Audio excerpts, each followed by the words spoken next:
আসসালামু আলাইকুম। Motorola তাদের S30 এই স্মার্টফোনটির সাকসেসর হিসেবে Motorola S40 এই স্মার্টফোনটি ইন্ডিয়ান মার্কেটে লঞ্চ করেছে। তো এই স্মার্টফোনটির হাইলাইটেড বিষয় নিয়ে বলতে গেলে এই জায়গায় থাকছে 144 হার্জের অ্যামোলেড ডিসপ্লে, 50 মেগাপিক্সেলের ক্যামেরা সেটআপ, MediaTek Dimensityর মোস্ট পাওয়ারফুল চিপসেট এবং 4400 mAh এর ব্যাটারি। তো এইসব ছাড়া আর কি স্পেসিফিকেশন অফার করছে এই স্মার্টফোনটিতে, এছাড়া এই স্মার্টফোনটি বাংলাদেশে কি অফিসিয়ালি পাওয়া যাবে, পেলেও বা কত টাকায় পাওয়া যাবে, এইসব বিষয় নিয়ে ইন ডিটেলসে কথা বলবো আজকের ভিডিওতে। তো মূল ভিডিও শুরু করার পূর্বে আপনাদের কাছে একটি রিকোয়েস্ট, যারা কিনা এখন পর্যন্ত চ্যানেলটিতে নতুন আছে তারা অবশ্যই চ্যানেলটি সাবস্ক্রাইব করে পাশে থাকা বেল আইকনটি অন করে দেবেন। তো চলুন আর বেশি দেরি না করে ভিডিওতে একটি লাইক দিয়ে মূল ভিডিও শুরু করা যাক। তো ফার্স্টে যদি এই স্মার্টফোনটির ডিজাইনের কথা বলি তাহলে বেশ চমৎকার একটি ডিজাইন প্রোভাইড করেছে এই জায়গায়।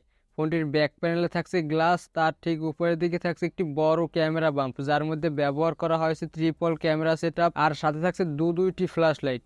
তবে এই জায়গায় ফোনটির বডি ফ্রেম কিন্তু অ্যালুমিনিয়াম বিল্ডের। ফোনটির দুই দিক কার্ভ হওয়ায় ফোনটির হ্যান্ডফিল অনেকটাই ভালো পাওয়া যাবে। হ্যাঁ, এই জায়গায় Motorola কার্ভ ডিসপ্লে ব্যবহার করেছে। তো সেই সঙ্গে ফোনটিতে ব্যবহার করা যাবে ডুয়াল ন্যানো সিম। এই জায়গায় থাকছে না কোনো মাইক্রো এসডি কার্ডের স্লট। এছাড়া যাবতীয় পোর্টস এন্ড বাটন সবগুলোই অ্যাভেলেবেল থাকছে এই জায়গায়। তো এই সব কিছু নিয়ে এই স্মার্টফোনটির ওয়েট প্রায় 167 গ্রাম এবং থিকনেস 7.6 মিলিমিটার। তো 7.6 মিলিমিটার থিকনেস হওয়ায় ফোনটি কিন্তু যথেষ্ট পাতলা এবং অনেকটাই হ্যান্ডি।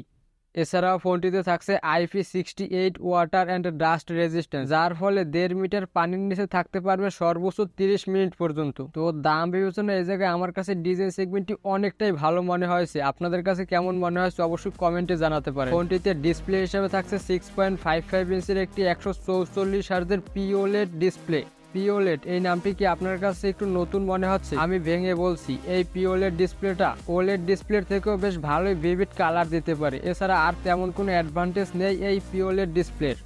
আর এই ডিসপ্লেটির রেজুলেশন 1080x2400 পিক্সেল এবং PPI হিসেবে থাকছে 402 PPI। তো যেহেতু এটা একটি OLED ডিসপ্লে সেহেতু কন্টেন্ট ওয়াচিং এ মারাত্মক লেভেলের এক্সপিরিয়েন্স পাওয়া যাবে এই ডিসপ্লেটি থেকে।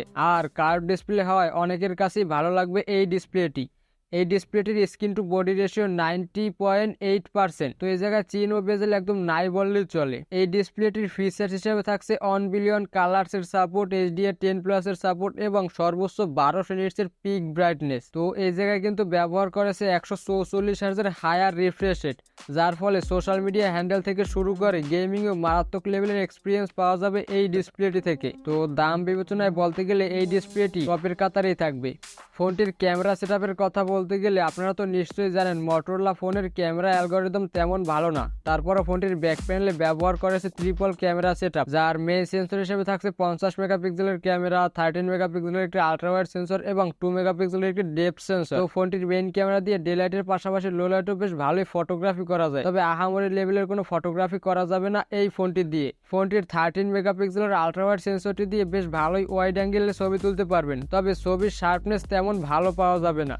এছাড়া 2 মেগাপিক্সেলের ডেপথ সেন্সরটির পরিবর্তে একটি ম্যাক্রো সেন্সর দিলে বেশ ভালোই বলা যেত এই জায়গায়। তো ফোনটির মেইন ক্যামেরা দিয়ে সর্বোচ্চ ভিডিও রেকর্ড করতে পারবেন 4K 30 FPS এ। তবে এই জায়গায় 1080p তে ভিডিও রেকর্ড করলে সর্বোচ্চ 120 FPS পর্যন্ত পেয়ে যাবেন।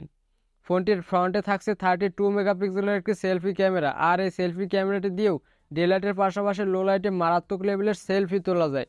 ফোনটির সেলফি ক্যামেরা দিয়ে সর্বোচ্চ ভিডিও রেকর্ড করতে পারবেন 4K 30 FPS এ। এছাড়া এই স্মার্টফোনটির ভিডিওগ্রাফিতে থাকছে HDR10 এবং জাইরো EIS, তো যার ফলে ভিডিওগ্রাফি অনেকটাই ভালো পাওয়া যাবে। ফোনটির ক্যামেরা সেটআপের কথা বলতে গেলে আমার কাছে এভারেজ মনে হয়েছে। ফোনটির পারফরমেন্সের কথা বলতে গেলে আপনারা তো নিশ্চয়ই জানেন Motorola ফোনগুলোতে স্টক অ্যান্ড্রয়েড ব্যবহার করে থাকে। ফোনটি আউট অফ দ্য বক্স থাকছে Android 13 এবং চিপসেট হিসেবে থাকছে MediaTek Dimensity 8020, যেটা কিনা 6 nanometer ফ্যাব্রিকেশনে তৈরি করা অক্টা-কোর প্রসেসর। আর এই প্রসেসরটি clock speed 2.6 GHz Cortex A78। এছাড়া গ্রাফিক্স সেশনকে পাওয়ার করছে Mali G77 MC9।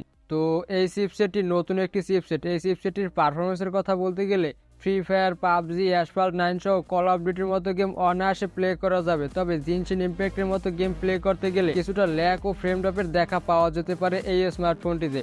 এছাড়া আমরা রেগুলার ইউজে যে সকল অ্যাপ্লিকেশন ইউজ করি লাইক সোশ্যাল মিডিয়া হ্যান্ডেল থেকে শুরু করে ব্যাংকিং অ্যাপ্লিকেশন সবই রান করা যাবে কোনো প্রকার সমস্যা ছাড়াই।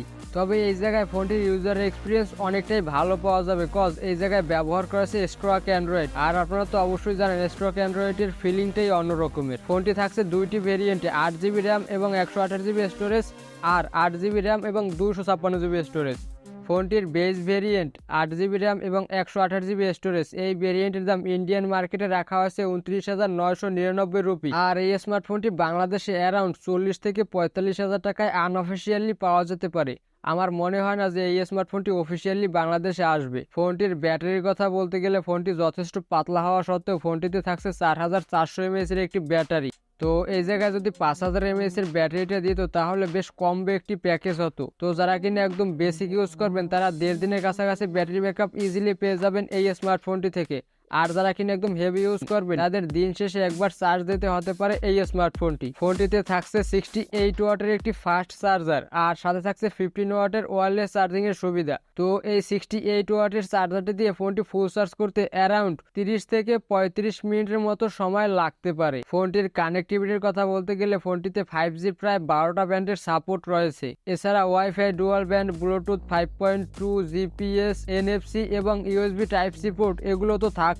ফোনটির সিকিউরিটির কথা বলতে গেলে ফোনটিতে থাকছে ইন ডিসপ্লে ফিঙ্গারপ্রিন্ট সেন্সর, যেটাকে আল্ট্রাসনিক ফাস্ট বলা যায়। একদম আঙুল ছোঁয়ানোর সাথে সাথে ফোনটি আনলক করা যাবে। আর সাথে থাকছে সফটওয়্যার বেসড ফেস আনলক। এছাড়া জাইরো ইআইএস প্রক্সিমিটি সেন্সর সহ সকল সেন্সরসই অ্যাভেলেবেল থাকছে এই জায়গায়। অলরাইট, এবার যদি ফোনটির ওভারঅল থিঙ্ক করা হয় তাহলে শুরুতেই ডিজাইন এবং ডিসপ্লের কথা আসবে কজ এই জায়গায় ডিজাইনটিও মারাত্মক লেভেলের দিয়েছে, আর ডিসপ্লের কথা তো না বললেই নয়। এই জায়গায় এই দামে কার্ভ ডিসপ্লের সাথে 144 হার্জের রিফ্রেশ রেট কোনো ব্র্যান্ডই ইউজ করে থাকে না। তো যাদের কিনা একটি ভালো ডিসপ্লেওয়ালা ফোন লাগবে তাদের জন্য one of the best phone হতে পারে এই স্মার্টফোনটি। এছাড়া ক্যামেরার কথা বলতে গেলে তেমন ভালো কাজ করেনি ক্যামেরায়, তবে পারফরমেন্স সেগমেন্টে বেশ ভালোই কাজ করেছে মোটরোলা। এই জায়গায় স্টক অ্যান্ড্রয়েডের পাশাপাশি যে চিপসেটটি ব্যবহার করেছে সেটা মারাত্মক লেভেলের পারফরমেন্স দিবে আশা করা যায়। তো যারা কিনা একদম হেভি গেমার আছেন তাদের জন্য বেশ ভালোই হবে এই স্মার্টফোনটি। তবে এই জায়গায় ব্যাটারিটা 5000 mAh দিলে আরো কিছুটা ভালো হতো। তো এই ছিল Motorola Edge 40 এই স্মার্টফোনটির ফুল স্পেসিফিকেশন এবং ফুল রিভিউ। আপনাদের কাছে এই স্মার্টফোনটি কেমন মনে হয় অবশ্যই কমেন্টে জানাতে পারেন। তো এই ছিল আজকের ভিডিও। আমার ভিডিও যদি আপনার কাছে ইনফরমেটিভ এন্ড হেল্পফুল মনে হয় থাকে তাহলে ভিডিওতে একটি লাইক দিয়ে চ্যানেলটি সাবস্ক্রাইব করে রাখবেন। আজকের মতো বিদায় নিচ্ছি, টিল দেন আল্লাহ হাফেজ।